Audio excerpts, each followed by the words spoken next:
शंकर भगवान की जय। हरे हरे हरे हरे हरे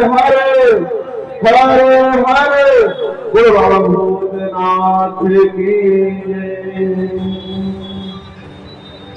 छोटे छोटे नियम पकड़ो। भगवान के साथ रात करना कोई बड़ी बात नहीं है। जल लेकर जाते ही मन में विचार बना के जाना है। घर का झाड़ू लगाते ही है सब लोग, लगाते हैं कि नहीं लगाते दरवाजा? विचार बदलना है कि झाड़ू लगा रहे हैं तो भगवान हमारे घर आएंगे। सोचने को इतना सोचने में जाता क्या है हमारा? भगवान हमारे घर आएंगे, हम साफ कर रहे हैं दरवाजा, भोजन बना रहे हैं, भगवान के लिए भोजन बना रहे हैं। कुछ गया क्रिया तो वही कर रहे हैं, लेकिन अपनी केवल बुद्धि से थोड़ी सी सोचना है उनके लिए। ये सब छोटे छोटे नियम जब हम करने लगेंगे तो परमात्मा स्वयं अपनी दृष्टि हम पर डाल देते हैं। और इस प्रकार जब नियम पकड़ते हैं तो बिना नियम के तो नहीं होता है भाई, कुछ न कुछ तो भगवान के लिए करना पड़ेगा। प्रेम निभाया मीरा का, लेकिन कब निभाए? जब मीरा ने पूर्ण समर्पण किया कि भगवान के नाम का अगर दूध भी आया बिस्मिल्लाह हुआ तो पी लीजिए। पूर्ण समर्पण मतलब विश्वास।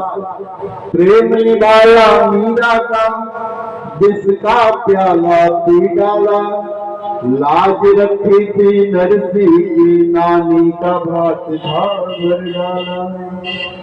खेती उपजाई धन्ना की, कर्मा का जड़ खाए, पर मुझ में ऐसे भाव कहाँ, जिस भाव में गोविंद आए। हमें ऐसे भाव कहाँ है कि भगवान आए? वो भाव से बुलाई है ना, सब आएगी। तो इसलिए थोड़े थोड़े नियम पकड़ लो, भगवान अवश्य कृपा करते हैं। भगवान बड़े ही कृपालु हैं, कृपा के सागर है महाराज। लेकिन हम सबको थोड़ा सा ध्यान देना चाहिए। रचना पर विजय प्राप्त करो। किस पर? रचना क्या है? जीव पर अपने। देखिए 5 इंद्रियां, ज्ञान इंद्रियां, 5 कर्म इंद्रियां। जिसने अपनी रचना पे काबू पा लिया वो समस्त इंद्रियों पर धीरे धीरे काबू पा लेता है। लेकिन जिसने रचना पर काबू नहीं पाया उसकी इंद्रियां खुली रहती हैं। खुली क्या आपको समझाएं कैसे? जैसे आप समझो जो पालतू कुत्ता रहता है उसे आप मार सकते हो क्या? बोलो, मार सकते? नहीं मार सकते। और जो आवारा है उसे तो जो आएगा वही पीट के चला जाएगा, है कि नहीं है? तो जब इंद्रियां हमारी जो है, जब हम इन पे कंट्रोल कर लेते हैं रचना के द्वारा, तो परमात्मा बोलते हैं हाँ देखो, हम ये नहीं करें कि आप लहसुन प्याज छोड़ दो, खाओ। लेकिन जो चीज ये लगे कि नहीं ये हमारे खाने लायक नहीं है, हाँ, सात्विक भोजन करोगे, जैसा अन्न खाओगे वैसा मन बना रहेगा। भाई हमारी ये शरीर भगवान ने हमें क्यों दिया है? सत्कर्म करने के लिए दिया है ना, दुराचार के लिए तो दिया नहीं है। तो हम सब जो अमुक जीवों की हत्या करके खाते हैं, ये कब्रिस्तान तो है नहीं कि खाओ चलो और पहुंचा दो इसे यहाँ, है कि नहीं है?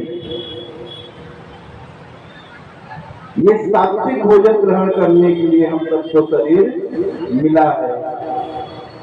तो हम सबको सात्विक भोजन, पहला ये जीभ का ही स्वाद है, इसके बाद यहाँ के बाद कोई स्वाद आता है क्या उसका? नहीं आता है, केवल यही तक स्वाद रहता है।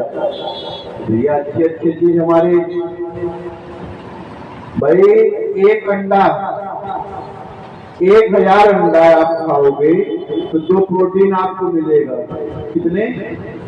1000 अंडा जो खाने से आपको प्रोटीन मिलता है वो केवल हमारे सनातन आयुर्वेद में 2 आंवला खाने से मिल जाता है। कितना? 2 आंवला। अब इसमें आपकी पैसे की भी बर्बादी बची और 2 आंवले में काम भी हो गया। अब अच्छा खा भी नहीं, हुआ कि नहीं हुआ? भाई हम लोग किसी जीव की हत्या करके खाते हैं, कटहल खा लो, स्वाद ही लेना है ना, कटहल खा लो। हर व्यवस्था बनाई गई है, लेकिन हम लोग अच्छी व्यवस्था को छोड़कर बुरी व्यवस्था को ज्यादा पसंद कर देते हैं। हमें ये सोचना चाहिए जो चीज भगवान को नहीं लग सकती है वो हम भी ना खाएं। क्या करें? हम भी ना खाएं। तो ऐसा करके भगवान के अंश है कि नहीं है? सब है ना भाई। तो परमात्मा की दृष्टि में अच्छा कौन रहता है? जो परमात्मा की बात को मानता है। तो वो परमात्मा के दृष्टि में सबसे पहले रहता है। परमात्मा की बात जो मानता है, अच्छा भोजन करता है, अच्छे विचार उत्पन्न होते हैं उससे, है कि नहीं है? भाई अब आप अगर बबूल का पेड़ लगा दो और उसे 20 साल तक जल देते रहो, कितने? 20 साल, और उम्मीद करो 20 साल बाद इसमें से आम गिरेगा, गिरेगा? बोलो शंकर भगवान की जय। देखो हमको कुछ आपसे मिलना नहीं है ना। अगर आप लोग अपने ऊपर कंट्रोल करोगे मेरी मां, तो आपका जीवन सुधरेगा, आप सुधरोगे, आपका परिवार बदलेगा। हमको तो कुछ नहीं मिलना है ना इससे, लेकिन अगर आप बदले तो आपका परिवार बदलेगा, है कि नहीं है?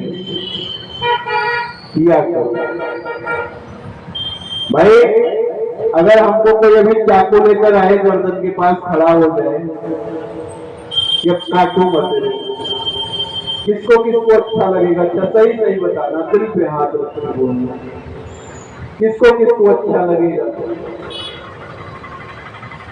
किसी को एक व्यक्ति बोल दे मुझे अच्छा लगेगा कोई मेरा गर्दन काटने आएगा, तो लगेगा? हम लोग बोल भी सक रहे हैं, लेकिन हम बिना बोलने वाले अमुक जीव को अपने केवल रसना के स्वाद के लिए मार दे रहे हैं।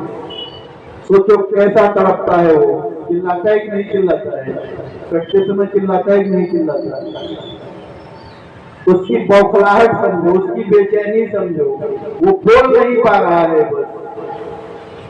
तो ऐसे काम क्यों करें? ऐसा काम क्यों करें?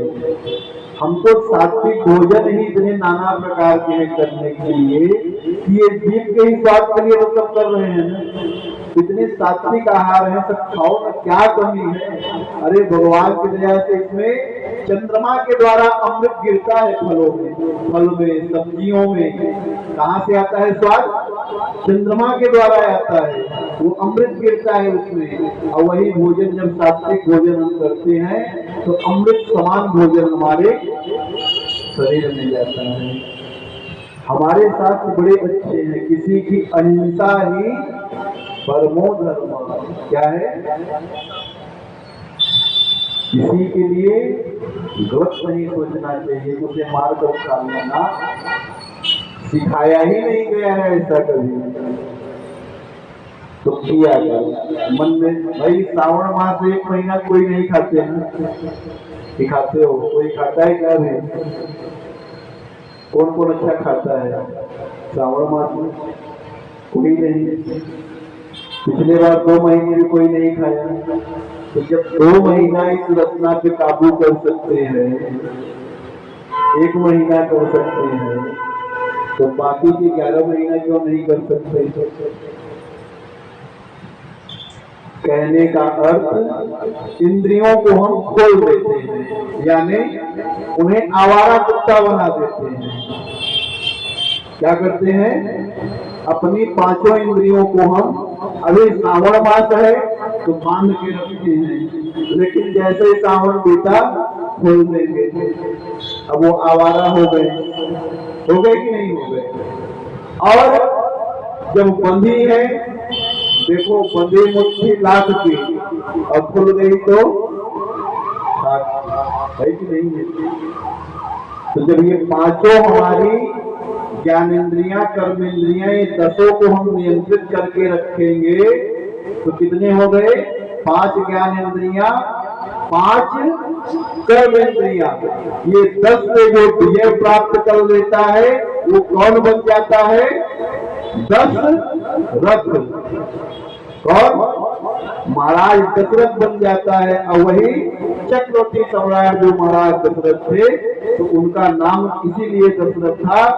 दशरथ उनके नाम के कारण नहीं था, उन्होंने अपनी 5 ज्ञानेन्द्रियां, 5 कर्मेंद्रियों पर विजय प्राप्त करके रखे थे, इसीलिए उनका नाम महाराज दशरथ था। और उनके घर में भगवान राम का प्राकट्य हो गया।